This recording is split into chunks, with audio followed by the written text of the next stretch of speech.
Muchísimas gracias por continuar con nosotros aquí en Sin Censura Televisión. Esta noche toca el turno a la mesa de investigación, esta colaboración entre los colegas de la revista Contralínea y Sin Censura Televisión. Y hoy tengo el gusto de recibir en el estudio de Sin Censura a nuestro compañero, a nuestro colega, a nuestro amigo Sósimo Camacho. Bienvenido, Sósimo, buenas noches. ¿Cómo estás, Luis Guillermo? Qué gusto saludarte a ti, a todo el equipo y por supuesto a la audiencia. Es un gusto siempre.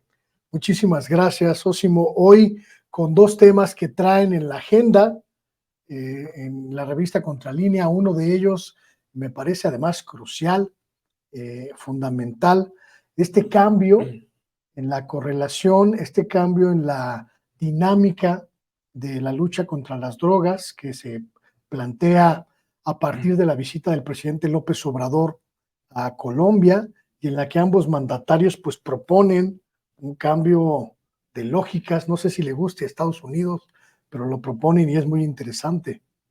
Totalmente, Luis Guillermo, y de hecho nos interesa plantear este tema en el marco pues de estas fechas de la celebración de la independencia de México, porque la guerra contra las drogas impuesta por Estados Unidos al mundo y particularmente a los países de América Latina, pues ha tenido que ver precisamente con esta subordinación en materia de seguridad, con una subordinación también en materia incluso de políticas públicas. Se ha utilizado durante mucho tiempo, Luis Guillermo, el tema de las drogas, pues realmente para apuntalar los intereses de Estados Unidos en América Latina. Y vaya que tanto México como Colombia han sido víctimas históricas de esta supuesta guerra contra las drogas, este modelo de combatir supuestamente al narcotráfico que ha diseñado Estados Unidos. Entonces es muy relevante un cambio de paradigmas en estos instantes, sin además el permiso ni la tutela de Estados Unidos. Creo que quizá uno de los más relevantes actos que tuvo el presidente López Obrador en esta visita a Sudamérica sea esta cumbre de latinoamericana sobre drogas y el planteamiento que hacen ambos países, México y Colombia, de transitar de la política de lucha contra las grandes mafias a una política que dé alternativas económicas a los agricultores, pero también que deje de ver a estos dos países como los malos en la película, ¿no? Sí, porque ha sido muy fácil para Estados Unidos, pues en realidad echarle la culpa a otros de un problema muy grave. Creo que tendremos que poner en contexto este asunto porque pues Estados Unidos primero tendría que revisarse por qué su sociedad requiere tal cantidad de drogas. En primer lugar, ¿por qué tienen una sociedad que requiere tal cantidad de drogas? En primer lugar. En segundo lugar, una cosa es el trasiego que hay de distintos países con rumbo a Estados Unidos y otra cosa es el trasiego al interior de Estados Unidos. ¿Cómo es posible que hasta la última calle, en la última ciudad en Estados Unidos, haya la posibilidad de conseguir cualquier tipo de droga? Eso nos habla de una maquinaria muy bien aceitada de distribución al interior de Estados Unidos. Claro. Y me parece que Estados Unidos tendría primero que responderse a sí mismo sobre estas dos circunstancias, porque lo otro ha sido criminalizar a sociedades enteras, es lo que ha hecho Estados Unidos, y decíamos particularmente México y Colombia. Dos espejos prácticamente de cómo Estados Unidos ha impuesto una política de drogas, supuestamente para combatir el narcotráfico, pero Luis Guillermo, si me apuras, pues son 50 años de esta política y son 50 años de fracaso, porque para nada que se ha detenido el consumo de drogas en Estados Unidos, y si no es heroína, viene la moda de la cocaína, y si no es la cocaína, vienen las metanfetaminas, y si no viene hoy el fentanilo, es decir, prácticamente son 50 años, entre comillas, de fracaso de la propia DEA y de toda la política estadounidense, pero es que habría que preguntarnos si realmente ha tenido como objetivo combatir las drogas o utilizar el pretexto de las drogas para incidir en las políticas internas de estos países. Sobre todo pensando que mucho tiempo la política de Estados Unidos, digamos, simbolizada en esta especie de certificación unilateral, pues puso en jaque a gobiernos democráticamente electos. Recordemos, por ejemplo, el terrible la terrible década de los 80 en Colombia, que prácticamente fue la década de sangre y muerte en Colombia. Recordemos lo que pasó en México hace apenas unos años con el Rápido y Furioso que impuso Barack Obama y que aceptó Felipe Calderón. Es decir, en esta lucha desigual, como bien la comentas, Estados Unidos ha impuesto una dinámica, ha impuesto una lógica, pero los resultados están ahí sin conocerse, ¿no? Sí, no, en el asunto de que hoy Estados Unidos está pues lamentándose la muerte de 100,000 personas al año tan solo por el consumo de fentanilo. Es algo, pues sí, muy impactante, doloroso, por supuesto, para nada nos regodeamos de esta suerte que está padeciendo Estados Unidos en esa materia, esta sociedad estadounidense. Sin embargo, sí tendríamos que señalar que, bueno, pues para nada han servido, por lo menos supuestamente, para combatir el propio trasiego de drogas. Decíamos, poniendo en contexto esta reunión México-Colombia sin la tutela ni la autorización de Estados Unidos, me parece que es un paso muy importante para realmente asumir una manera distinta de enfrentar este flagelo, que no se reduce a un asunto de policías y ladrones, no se reduce a un mátalos en caliente de Felipe Calderón, por ejemplo, no se reduce a utilizar el propio fenómeno del narcotráfico con fines de contrainsurgencia.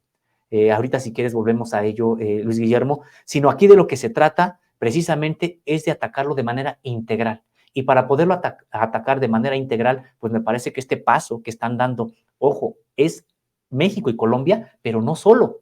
Aquí fue una cumbre finalmente de más países latinoamericanos que también ya tienen un problema importante, pues hay que ver lo que está ocurriendo en Ecuador en estos días.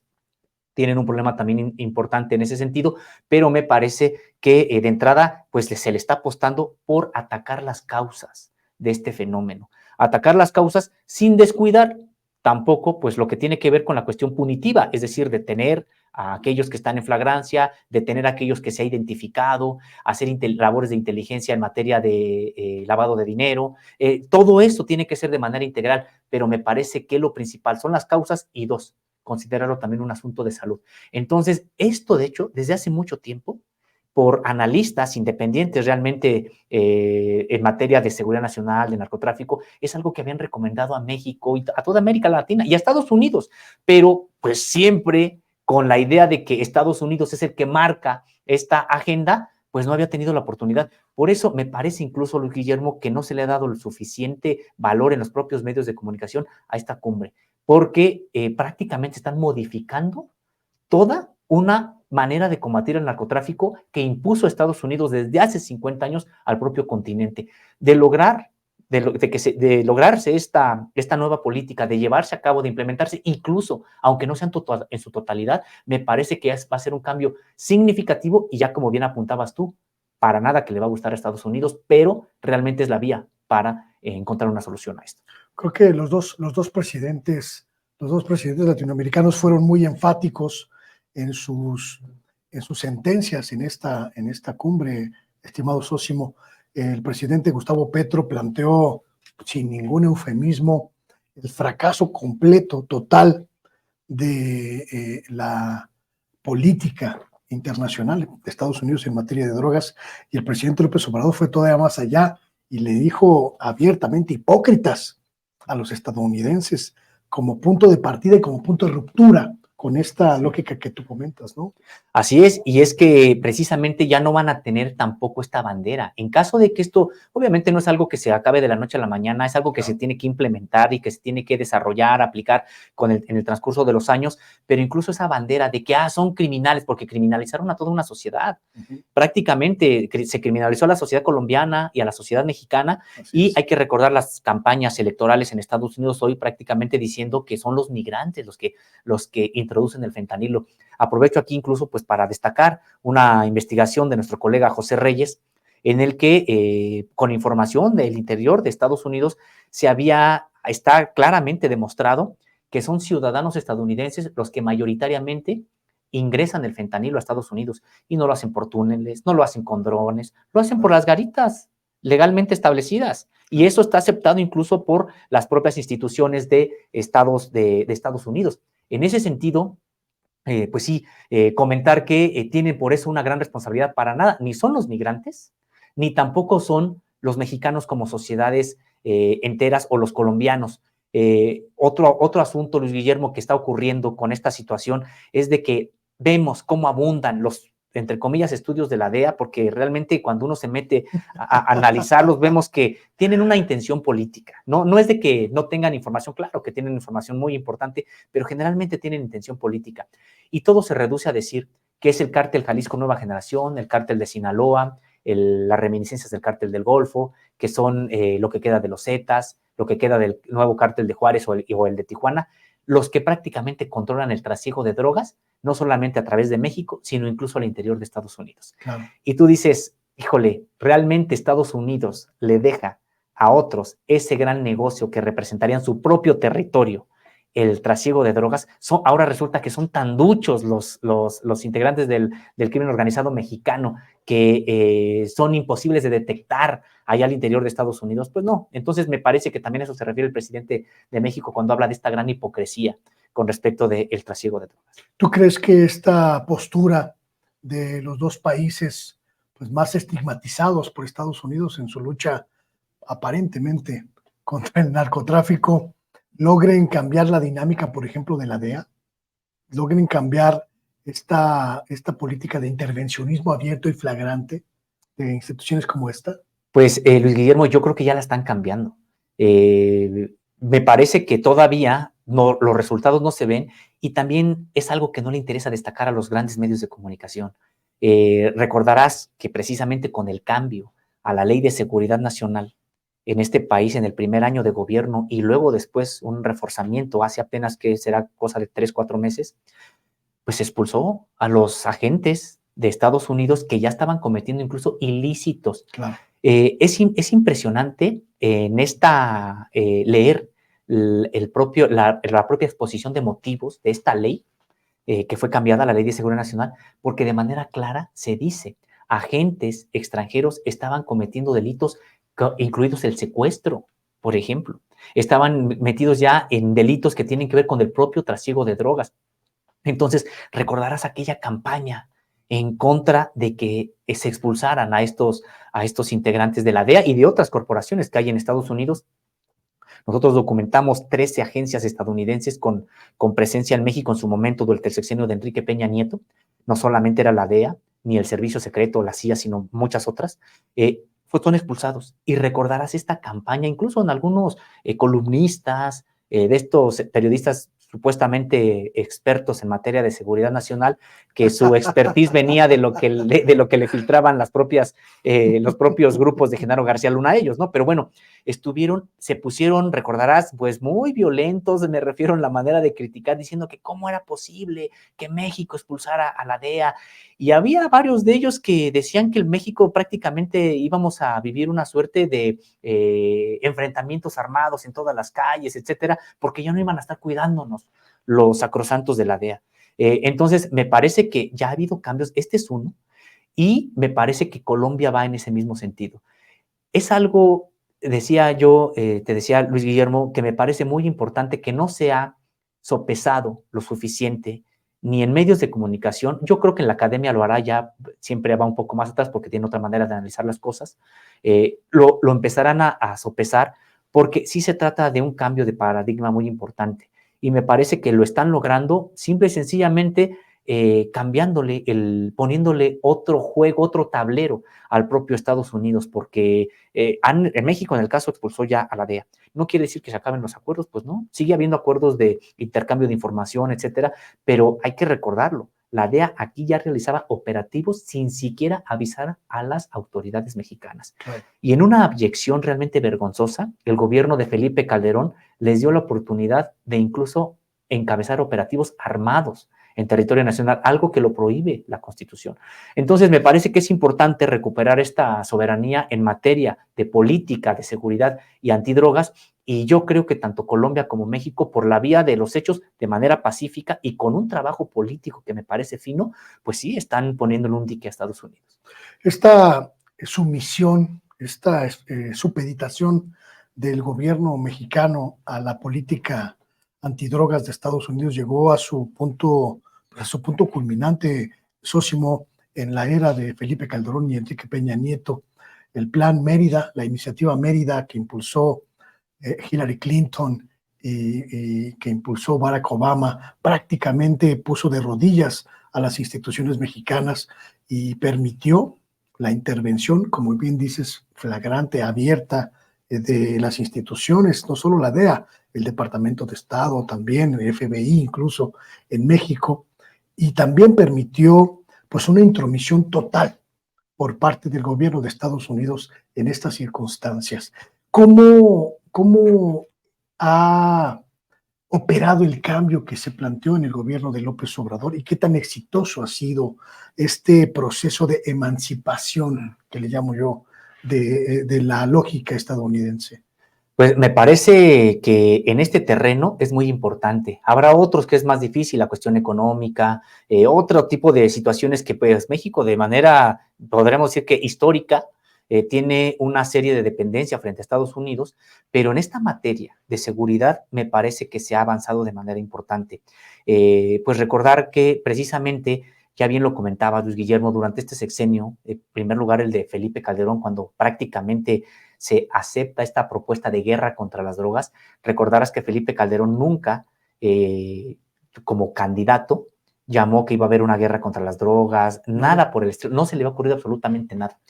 Cuando pierde las elecciones y es impuesto por los poderes fácticos de este país en la presidencia de la República, recordarás que Felipe Calderón no se podía parar en ningún lado. En todos lados se le recriminaba por espurio y además había una efervescencia de movimientos sociales con mucha inconformidad en ese momento. Y Felipe Calderón declara, entre comillas, la guerra contra el narcotráfico después de reunirse con el embajador de Estados Unidos en México. Prácticamente ahí Estados Unidos le da el respaldo al gobierno de espurio, desde mi punto de vista, de Felipe Calderón, y lo que ocurre es que, a cambio, Felipe Calderón acepta la tutela en materia de seguridad. Por eso, entonces, declara una guerra, una supuesta guerra contra el narcotráfico que antes ni siquiera estaba en el propio panorama. Entonces, y recordar algo, Luis Guillermo, podrían decir, bueno, pero es que en ese entonces recibimos con la iniciativa Mérida aviones, no aviones, helicópteros artillados, recibimos una serie de capacitaciones y la DEA se metió hasta la cocina. Y tendríamos que preguntarnos, ¿y de qué sirvió? Si tuvimos el sexenio más violento desde la época de la Revolución Mexicana. Claro. No sirvió absolutamente para nada. Absolutamente. De hecho, podríamos decir, Luis Guillermo, resulta que la DEA estaba aquí con todos sus agentes y el que encabezaba la Secretaría de Seguridad Pública de este país era un integrante de narcotráfico de nombre Genaro García Luna. Claro. Entonces, en ese sentido, no podemos nosotros decir que es que sin la DEA no podemos hacer nada. No, qué bueno que ya no tienen esa posibilidad, esa facultad de estar, porque estaban incluso cometiendo ilícitos. Entonces, me parece, Luis Guillermo, que ya hay resultados muy, muy claros. De entrada, no quiere decir que el problema esté resuelto, y para que se resuelva va a tardar todavía mucho tiempo porque la descomposición es muy grande. Pero Luis Guillermo, a pesar de una campaña, y lo digo con toda honestidad, de una campaña en los medios corporativos, en los grandes medios de comunicación, por su tamaño, me refiero por el dinero que manejan, hay una campaña prácticamente que señalan que hoy la seguridad está peor que antes. Y me parece que es un ejercicio de su parte, de ellos, deshonesto, porque tú recordarás, tú te reporteaste también mucho, has reporteado todo este asunto, Luis Guillermo, y recordarás cómo incluso por YouTube se llegaron a transmitir decapitaciones del narcotráfico. Tenemos masacres como la de tanto el sexenio de Calderón como de Peña Nieto, pues estamos hablando de San Fernando, estamos hablando de Tlatlaya, estamos hablando de las de Coahuila, que desaparecieron a un pueblo entero. Es decir, es algo que con todos los problemas que no se han solucionado todavía hoy y que hay mucha violencia, que se tiene que seguir trabajando, pero no ha ocurrido a esos niveles. Entonces, me parece que ya es claro en ese sentido, la curva ascendente iba de manera acelerada. Lo que ha ocurrido primero, pues es una estabilización y ahora ha venido una modesta disminución, pero me parece que incluso lo más importante es que se haya detenido esa curva ascendente. Entonces, ¿no está resuelto el asunto todavía? Pues no, pero yo creo que sí, de manera muy clara, hay ya resultados de una visión distinta de combatir el crimen organizado. ¿Cuáles crees que sean, estimado Sósimo, digamos, las líneas más importantes de esta nueva dinámica que plantean Colombia y México en la lucha contra el narcotráfico? ¿Qué elementos tendríamos que observar para ver si son pues efectivos, eficaces estas nuevas propuestas? Sí, me parece que son 4 ejes los más importantes de esta visión, y la primera tiene que ver con la atención de las causas. Me parece que esta serie de programas que México ya está adoptando, que Colombia los adoptará, ya dicho, a su manera, con sus propios recursos, etcétera, en materia de generar maneras de que la gente encuentre vida digna sin caer en las redes de estas organizaciones criminales, me parece que es de lo más importante. Las opciones para los campesinos, por ejemplo. Por ejemplo, de entrada, que ya recordarás que también, muy similar, el espejo Colombia-México es impresionante, así total. es. Entonces ellos tienen ese problema también allá. Entonces, me parece que ese es uno. El segundo es verlo como un asunto integral de salud pública. Es decir, que es lo preventivo, que es aquí donde dicen, bueno, necesitamos que no nada más haya condiciones dignas de vida para que no se enganchen a las organizaciones criminales, sino para que no se conviertan en consumidores. Hay que recordar que México, durante los últimos sexenios, se incrementó el número de personas consumidoras. Históricamente, México era solamente un país de trasiego. Ahora ya pequeño, pero empezó a crecer el número de personas, durante los sexenios últimos, empezó a crecer el número de personas que también eran consumidoras. Entonces, prevenir esa situación, que no se convierta en un problema de consumo, además, ¿no? Ese es el segundo. El tercero, me parece que tiene que ver con la inteligencia, tanto el tercero como el cuarto. Y en primer lugar, la inteligencia de carácter financiero. Precisamente, pues es lo que se tiene que estar combatiendo, intensificando, no escatimando, me parece, recursos para la inteligencia de carácter financiero, porque finalmente, golpeando las finanzas es como realmente se debilitan a los cárteles.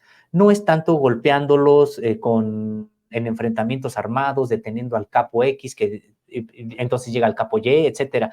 Entonces, sino en realidad es golpeando las finanzas. Me parece que también ahí no hay mucho reconocimiento o mucha información a veces que se destaquen en los grandes medios de comunicación, pero también hay que recordar que México en este sexenio ha congelado la mayor cantidad de activos que se hubieran congelado en los últimos 3 sexenios de manera conjunta. Entonces, me parece también importante esta parte del congelamiento de activos. La otra parte, pues, es la inteligencia que tiene que ver con los flujos, cómo operan, las rutas de trasiego, toda esta parte, y que sí, en algún momento todo eso se tiene que ir judicializando para que a estas personas vayan siendo llevadas ante la justicia.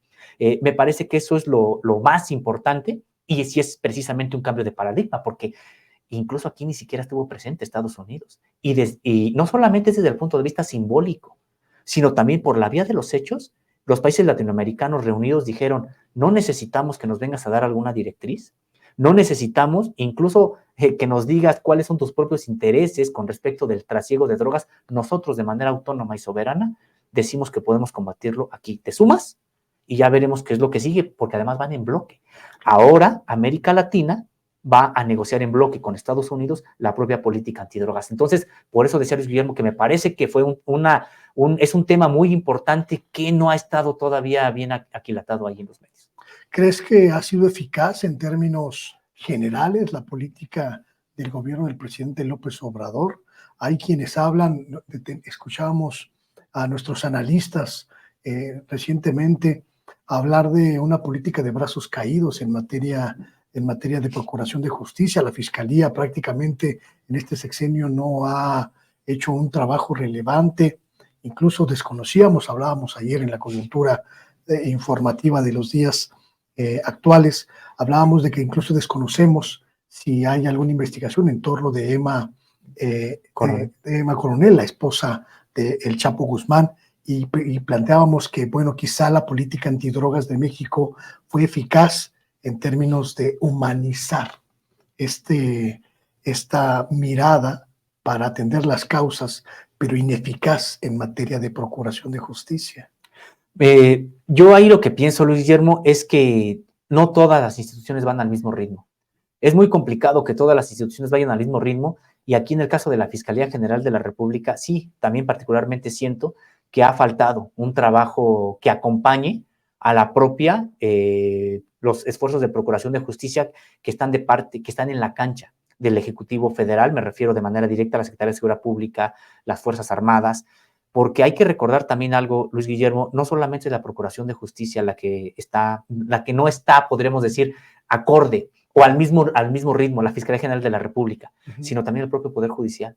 Hemos estado viendo la liberación prácticamente, hemos estado viendo la liberación de capos del narcotráfico, hemos estado viendo, por ejemplo, incluso la liberación de algunos que han sido capturados en flagrancia. El caso de estos que transportaban varios cientos de kilos de cocaína y que terminan siendo soltados por un juez porque dice que es que los agarraron en aguas nacionales y según ellos dicen la Marina tenía que haberlos detenido ya en tierra firme para que pudiera continuar el propio proceso. Impresionante estos tipos de rutas legaloides que encuentran para liberar a ese tipo de personajes. Entonces, no solamente sería la Fiscalía General de la República la que está atrás en este otro esfuerzo que se está haciendo por otras instituciones, sino también el propio Poder Judicial de la Federación, que de hecho, si me apuras un poquito, Luis Guillermo, me parece que todavía es más preocupante el Poder Judicial que la propia Fiscalía General de la República. Claro, aquí también habrá que plantear si esta nueva dinámica en términos regionales puede obligar a Estados Unidos a replantearse, a repensar su propia estrategia interna. Hablábamos al principio de la conversación de que sigue siendo un misterio para todos y para todas por qué Estados Unidos no hace un esfuerzo interno para detener estas redes, para desarticular estas redes, para aniquilar a estas redes que suministran drogas prácticamente a la puerta de sus ciudadanos. Sí, es impresionante que Estados Unidos, teniendo esta capacidad en materia tecnológica para inteligencia financiera, para detectar los flujos de dinero, para este control que tienen sobre sus propias sociedades, tú podrás advertir, Luis Guillermo, que si hay alguien que de momento quiere hacer alguna manifestación no autorizada y empieza a hacer algún tipo de manifestación política, inmediatamente llegan como si fuera se tratara de la captura de un terrorista. Es decir, tienen muchas capacidades en Estados Unidos. Es una sociedad sumamente vigilada y que no puedan realmente detener este flujo de droga por la última calle de sus ciudades, pues resulta por lo menos sospechoso. Y hay distintos análisis que se han hecho a lo largo de las últimas décadas, pues señalando que es que Estados Unidos también es permisivo con un asunto de las drogas por dos asuntos. El primero tiene que ver con una especie de control social y el otro tiene que ver con que la propia economía estadounidense depende ya en gran medida de los propios flujos del narcotráfico. No solamente es un fenómeno que atraviesa la sociedad estadounidense, es algo que es también mundial, pero precisamente tal vez ahí esté alguna de las explicaciones. Otra explicación también podría ser de que pues no sabemos ni siquiera los nombres de los narcotraficantes, de los capos realmente allá en Estados Unidos, las relaciones políticas que pudieran tener. Y otro asunto, Luis Guillermo, y que tiene que ver con esta imposición de la guerra contra el narcotráfico desde Estados Unidos hacia los países de América Latina y que tuvo un carácter contrainsurgente. Recordemos que prácticamente Estados Unidos lanza esta guerra contra las drogas allá en Colombia, también como una manera de mantener a raya a las entonces muy prestigiadas guerrillas, me refiero por el nivel de moralidad que expresaban en ese entonces las FARC y el ELN, que habían ocupado el 50% ya del país y todo parecía indicar que terminarían ocupando todo el país y por lo tanto, Colombia se podría convertir en un país con textos que se les llamó en ese tiempo socialistas. Entonces, una suerte de contrainsurgencia muy intensa y otra suerte de contrainsurgencia también en México. Como tú recordarás, Guillermo, ya lo platicábamos en una ocasión anterior sobre estos archivos que están en el Archivo General de la Nación y que dan cuenta de cómo se organizó el narcotráfico en México y que tuvo tintes siempre contrainsurgentes, primero contra la Liga Comunista 23 de septiembre, contra el Partido de los Pobres de Lucio Cabañas, contra la Asociación Cívica Nacional Revolucionaria de Genaro Vázquez, etcétera. Con todos estos grupos prácticamente se utilizó a integrantes del narcotráfico en México para labores de contrainsurgencia. Entonces, tú has tenido también esa función, la DEA, en estos países, y me parece que por eso también es de que Estados Unidos sí tiene que revisar la propia política, porque incluso ya ni para eso le va a servir. Entonces yo creo que la DEA tiene 50 años, decíamos, de fracasos, de corrupción. Hay que recordar que la propia DEA también ha sido encontrada pues, en corrupción, contratando incluso sexoservidoras o sometiendo prácticamente a personas a la trata de seres humanos. Entonces, me parece que la DEA hoy tiene una crisis muy, muy grande y tiene que replantearse la propia existencia incluso como tal de ese organismo. Aquí hay una pregunta que a mí me ha rondado mucho, una línea de investigación, mi querido Sósimo, que me parece que tendríamos que profundizar en el periodismo, pero también en la academia, la participación o la colaboración de periodistas y de medios de comunicación en esta imposición de la narrativa de la DEA en la lucha contra el narcotráfico en nuestras regiones.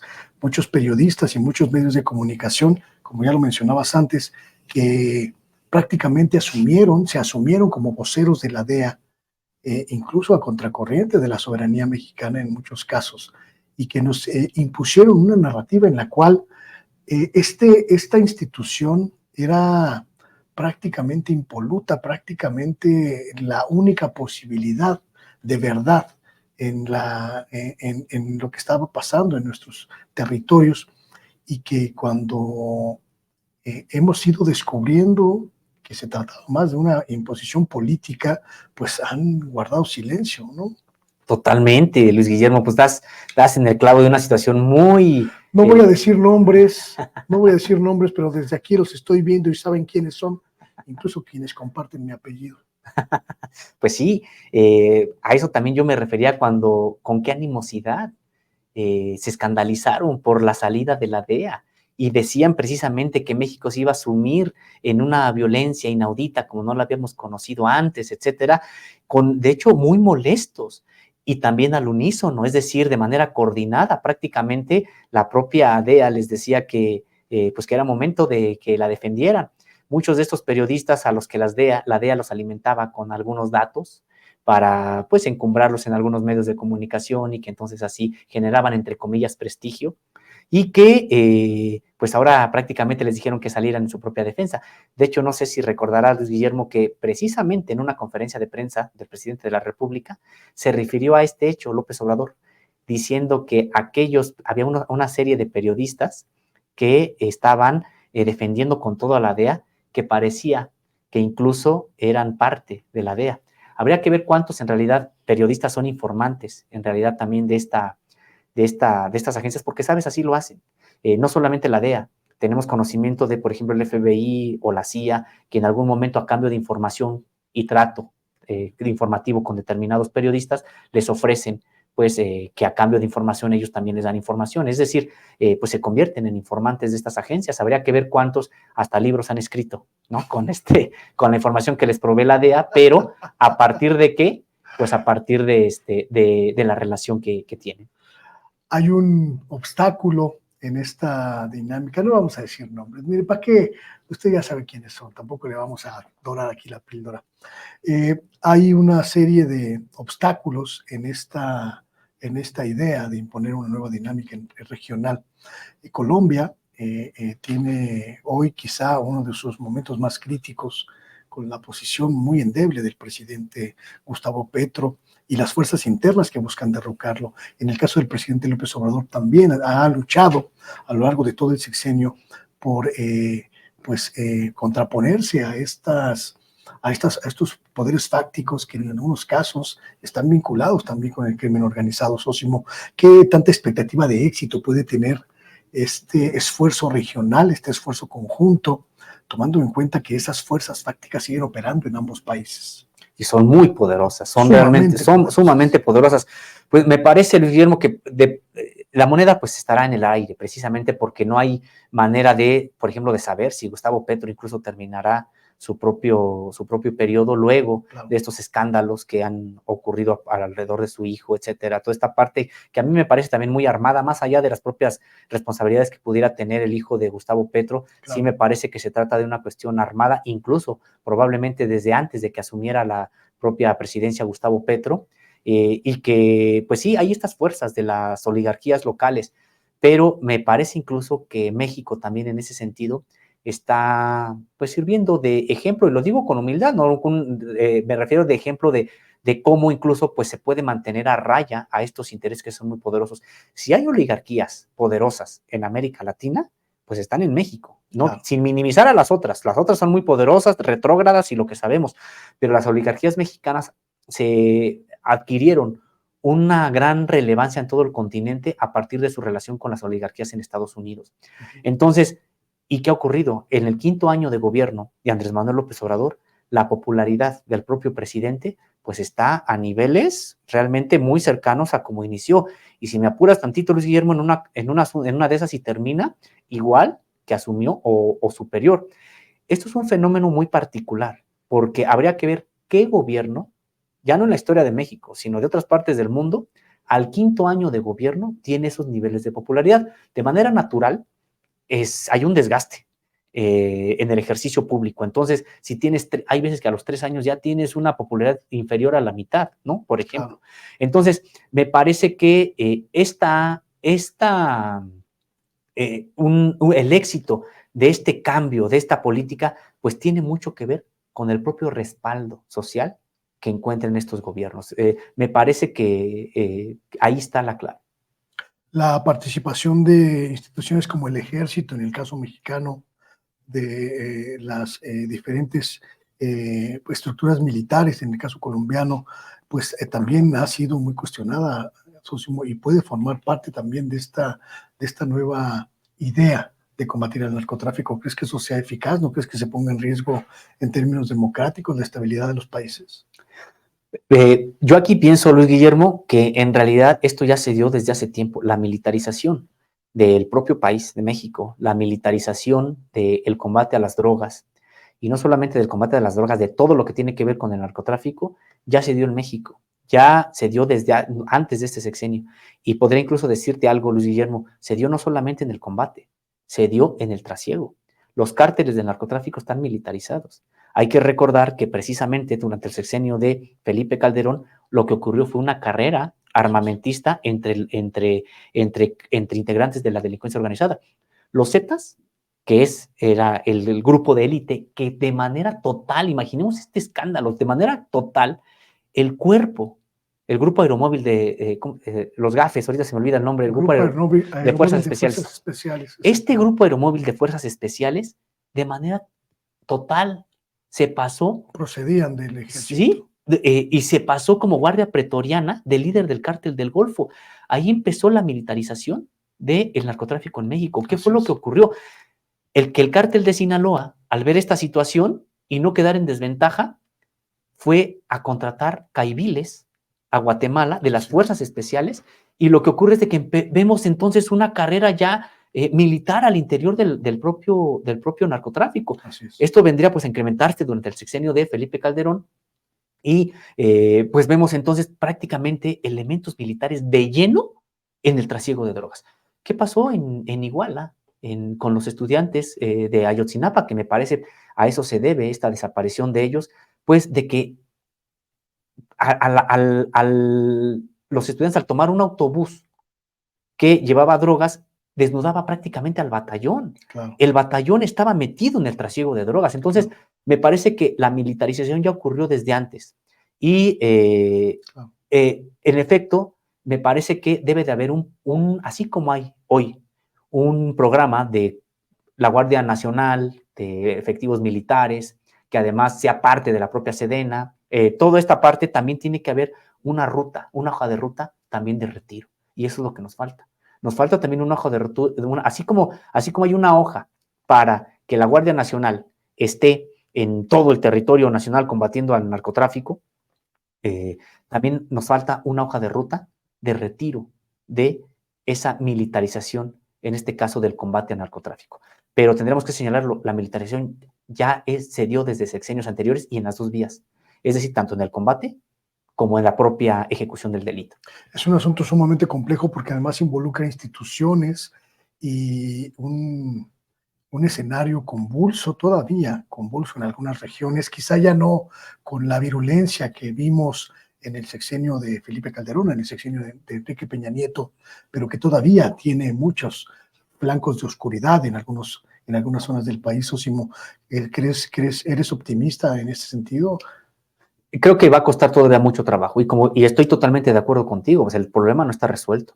Ahora, la verdad es de que no se va a resolver en 6 años, esa es la verdad. Entonces, Claro. me parece que sí, hay zonas del país en las que todavía es prácticamente imposible transitar si no tienes el permiso de estos grupos ilegales que prácticamente dan quién puede transitar o no por determinados lugares. Eso sigue existiendo. Está el caso, no recuerdo si lo comentamos aquí, Luis Guillermo, contigo, el de indígenas que se han incluso armado para repeler al cártel de los ardillos. ¿Quién transita por la montaña baja de Guerrero si no es con el permiso de estos ardillos, por ejemplo, o en zonas de la Tierra Caliente? Entonces, el problema sigue. Por supuesto que ahí está. No nos tapamos los ojos. Ahí está. Y es importante que se profundicen las labores de protección, sobre todo a estas personas. Pero sí es importante también señalar con honestidad que para nada es lo que estaba ocurriendo en el sexenio de Felipe Calderón con estos, incluso decíamos, estas ejecuciones que hasta por YouTube se transmitían. Claro. O recordarás también estos convoyes de camionetas con las siglas del Cártel del Golfo, patrullando impunemente a plena luz del día, decenas de camionetas, por ejemplo, la ciudad de Matamoros.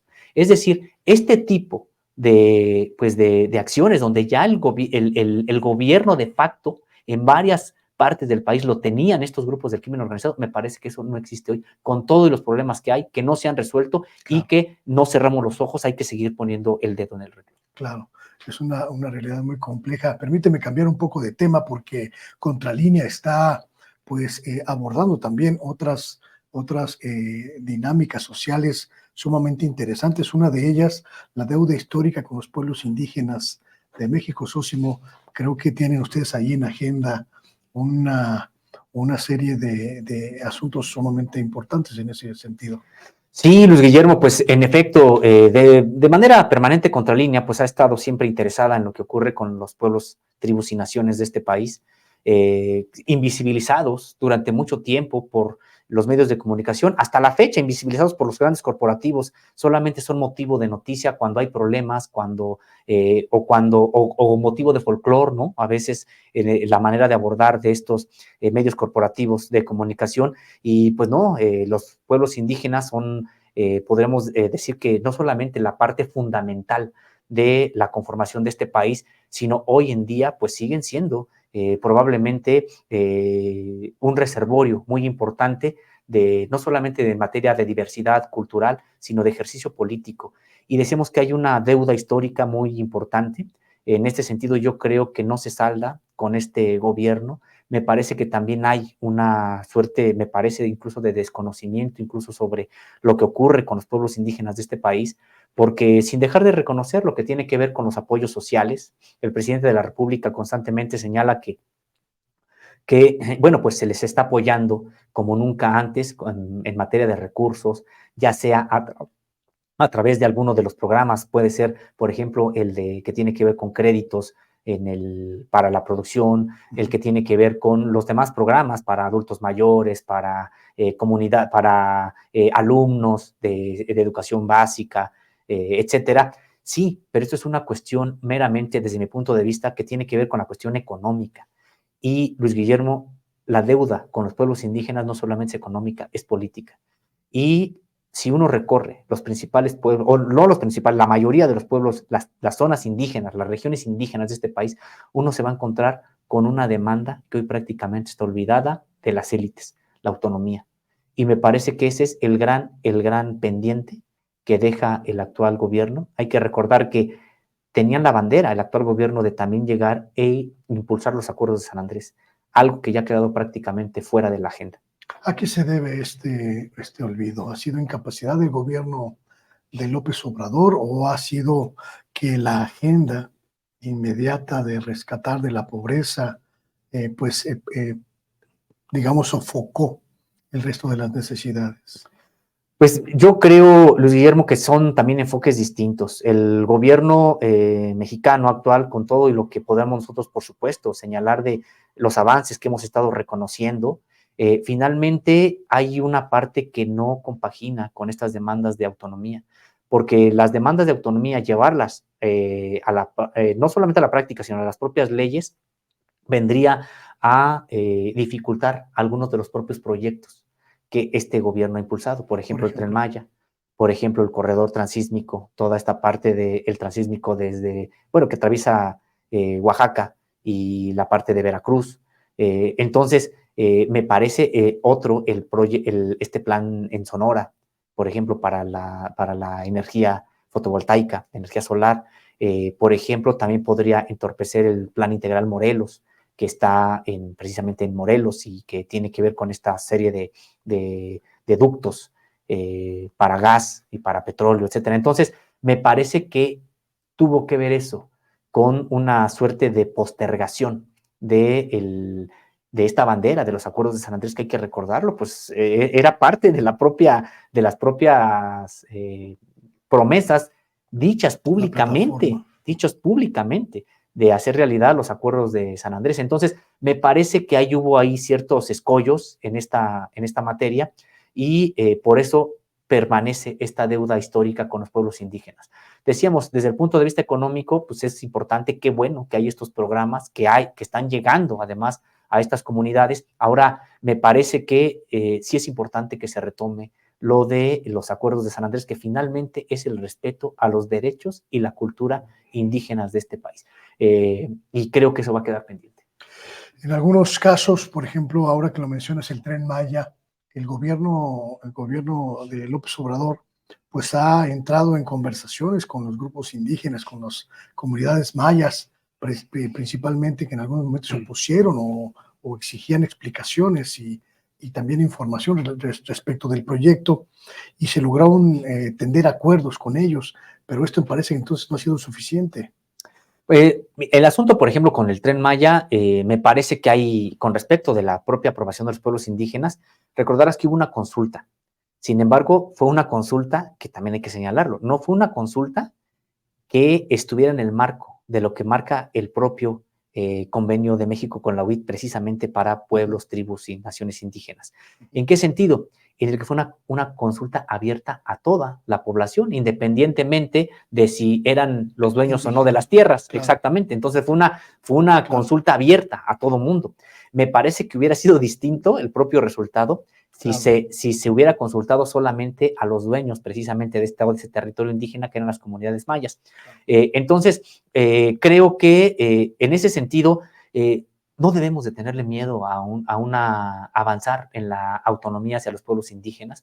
De hecho, hay muchos que son autónomos prácticamente de facto. Está en el caso, por ejemplo, de las comunidades zapatistas, claro, pero no solo, porque uno podría decir, bueno, pues es que es un movimiento armado, etcétera. No, podemos hablar, por ejemplo, de comunidades totalmente pacíficas, pero que tienen una manera de gobernarse autónoma. Podemos hablar de los seris, por ejemplo, podemos hablar de los yaquis, podemos hablar de los mayos, con todos los problemas que tienen ellos, precisamente que en estos momentos su territorio está muy amenazado, pero así podemos ver a otras comunidades, porque es una tradición indígena, es parte de su propia cultura. Entonces, podemos ver las comunidades nahuas de la costa de Michoacán, por ejemplo. Entonces, me parece que no tendríamos que tenerle miedo a generarles los espacios de autogobierno en el marco de una nación, porque ha habido también, Luis Guillermo, una serie de campañas desde la derecha en contra de la propia autonomía indígena. Han dicho que es que se quieren separar del país, es que quieren desgarrar a la propia nación y separarse como entes autónomos. Para nada, esto está dentro del propio marco que, ojo, una parte de la Constitución pues ya lo establece, y que tiene que ver con el propio reconocimiento a sus maneras de gobernarse, a sus maneras de su propia derecho a sus lugares sagrados, a su cosmovisión, etcétera. Entonces, me parece que esta deuda, pues sí, es parte de la falta de entendimiento, y aquí sí, de todos los signos políticos. Hay que recordar que los acuerdos de San Andrés, no obstante que el gobierno mexicano, en ese entonces de Ernesto Zedillo, ya los había firmado, al momento de la aprobación, todos los partidos, desde el de izquierda, entre comillas, que era el PRD, pero que estaban los que hoy también son Morena, hasta el PAN, todos estuvieron en contra de los acuerdos de San Andrés. Una traición, me parece, pues que ahí está, porque ya se había firmado, ya se había señalado, y fue este miedo que les dio, y ni siquiera es tanto, Luis Guillermo, a que digan es que se van a autogobernar, sino a que se les tiene que pedir permiso para todo tipo de proyectos que quieran hacer sobre sus territorios. ¿Se dificulta qué? El extractivismo. Calderón no hubiera podido, por ejemplo, concesionar medio país a las transnacionales si los acuerdos de San Andrés hubieran tenido vigencia. Y me parece que muchos otros proyectos también hubieran tenido mayores dificultades de realizarse, incluyendo los que ya comentábamos que están realizándose por el gobierno de hoy. ¿Tú crees que el gobierno de López Obrador todavía tiene tiempo de impulsar esta agenda o ya lo damos como una de las pues, cuestiones inconclusas o una de las cuestiones pendientes que no va a cumplir? Me parece que ya no lo hará porque no está en la propia agenda. Si hubiera voluntad política, claro que podría ingresar, pero me parece, Luis Guillermo, que ya no, porque no es parte ya de la propia agenda política, se salió. Yo tuve la oportunidad en su momento de entrevistar a Adelfo Regino, y también se me va ahorita el nombre de el jurídico del propio instituto del INPI, y platicábamos y en ese momento me decían, no, la voluntad política está, vamos por la aprobación de los acuerdos de San Andrés, y prácticamente fue quedando fuera de la mesa, y me parece que ya no va a ser algo que enarbole la actual administración. Habrá que ver si, por ejemplo, ahora Claudia Sheinbaum se compromete a esto, porque hay que recordar, no nada más es pues hacer los acuerdos con las cúpulas, sino hacer acuerdos con los movimientos incluso sociales. Ya nombró a Gerardo Fernández Noroña como vocero frente a estos movimientos sociales, y me parece que pues ahí estará por verse si incorporan la aprobación de los acuerdos de San Andrés, pero me parece que en este momento ya no lo harán. Ahora bien, no es un asunto menor. Me parece que sí tendrá que abordarlo Claudia en su propia plataforma. Estamos hablando, Luis Guillermo, que quienes hablan alguna lengua indígena en este país son alrededor de 12 millones. Son 65 tribus, pueblos o naciones que habitan este país. Y cuando digo 65, son solamente los que se reconocen como una cultura, pero aparte están las distintas variantes, tan solo de zapotecos, claro, o vinizá, pues son varias variantes, o de mepa, etcétera. Es decir, estamos hablando de más de 100 grupos que se autodefinen como indígenas, que tienen una cultura clara que los distingue del resto de la propia población. Decíamos, son alrededor de 12 millones los que hablan una lengua indígena en nuestro país, mayoritariamente náhuatl es la mayoritaria. Pero otros que por un proceso de aculturación ya no hablan su lengua y que también se asumen indígenas, estamos hablando de alrededor de 40 millones. Entonces, me parece que, y muchos de ellos no quitan el dedo del renglón, y tiene que ver con la autonomía para poderse gobernar, y algo, no nomás es de que se puedan gobernar, para seguir reproduciendo su propia cultura, su propia manera de ver la vida, de verse en el universo. Entonces, de preservar su lengua. Entonces, me parece que sí tendrá que ser algo que asuma la propia 4T, aunque yo creo que en este gobierno no. ¿Tú crees que si se le plantea al presidente de la República en la conferencia mañanera, pues abiertamente, qué pasó con los acuerdos de San Andrés, podamos obtener una respuesta precisa de exactamente por qué no se cumplió esa promesa? No lo sé, Luis Guillermo, yo se lo pregunté al presidente, pero prácticamente cuando empezaba el sexenio, pues el primer año, digamos, y luego se lo pregunté como, ¿qué será? Pues ya un año después, ¿no? Todavía era la primera mitad del sexenio. El presidente de la República dijo que sí, que era algo que se estaba viendo, que se iba a cumplir, pero la verdad, sobre todo la segunda vez, sí noté que no era algo que estuviera muy seguro ya de asumir para esta administración.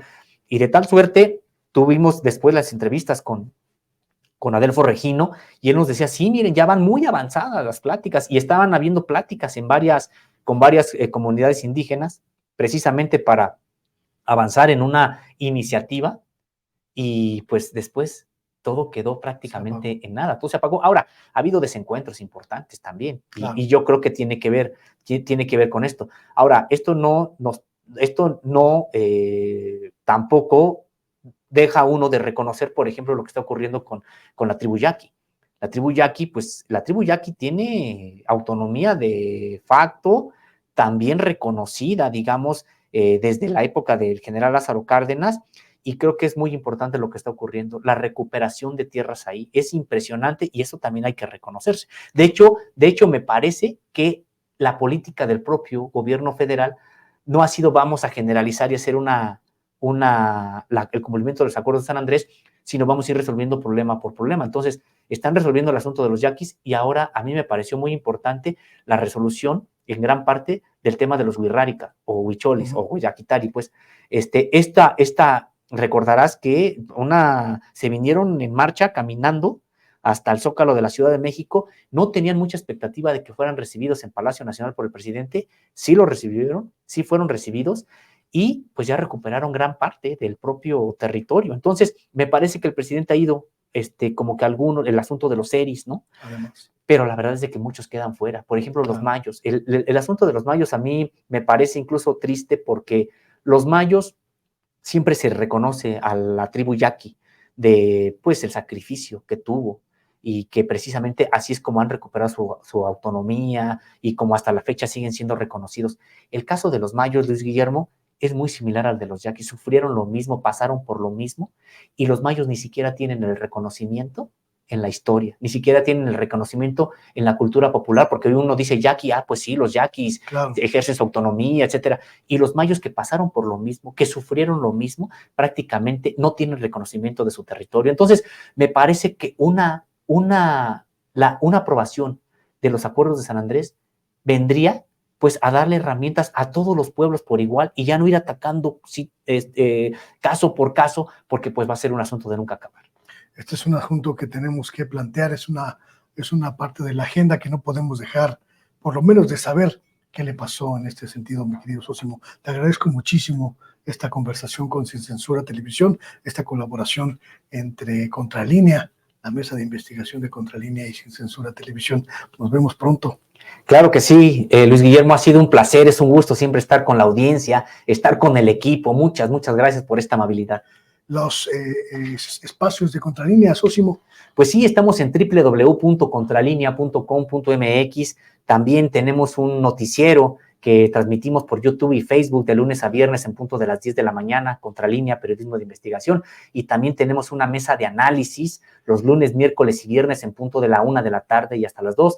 Nuestras redes sociales nos encuentran como Contralínea en YouTube, Facebook, Twitter, Instagram y TikTok, y como Contralínea Audio en Apple Podcast, Spotify y también en iVoox. Muchísimas gracias, estimadísimo Sosimo. Gracias a ti, gracias a todo el equipo y a la audiencia. Ahí está la conversación que hemos tenido con Sosimo Camacho de la revista Contralínea. Continuamos, no se vaya, vienen cosas interesantísimas en Sin Censura Televisión Nocturno. Volvemos.